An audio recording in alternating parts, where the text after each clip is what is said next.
স্পষ্টভাবে দেখা যাচ্ছে একজন বিএসএফ সদস্যের হাতে ধরা গ্রেনেড।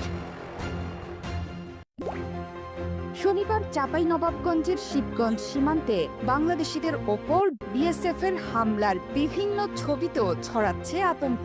ছবিগুলো ভেসে বেড়াচ্ছে সামাজিক যোগাযোগ মাধ্যমে। তবে সবচেয়ে বেশি আলোচিত হয়েছে বিএসএফ এর হাতে সাউন্ড গ্রেনেডের ছবি, যা দেখে হতবাক বাংলাদেশিরা।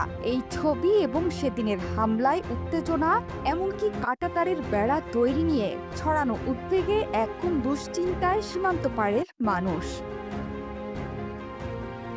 বিএসএফ এর স্পর্ধা এতটাই বেড়েছে যে বাংলাদেশের মানুষের দিকে এখন সাউন্ড গ্রেনেড ছুটতেও দ্বিধা করছে না তারা। স্থানীয় ভারতীয়দের সাথে মিলে সীমান্তে অস্থিরতা তৈরির ষড়যন্ত্রে লিপ্ত বিএসএফ বারবার দুঃখ প্রকাশ করেও নতুন নতুন উত্তেজনা তৈরি করছে তারা।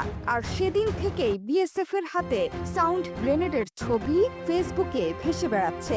ভাইরাল ছবিতে দেখা গেছে কালীগঞ্জ সীমান্তের ওপারে ভারতের অংশে দাঁড়িয়ে 5 জন বিএসএফ সদস্য। এক হাতে আছে বন্দুক, অন্য হাতে ধরে আছেন সাউন্ড গ্রেনেড, যা বাংলাদেশিদের ওপর নিক্ষেপ করার জন্য প্রস্তুতি নিচ্ছিল তারা। কিন্তু বাংলাদেশের সীমান্তরক্ষী বাহিনীর সাহসী সদস্য আর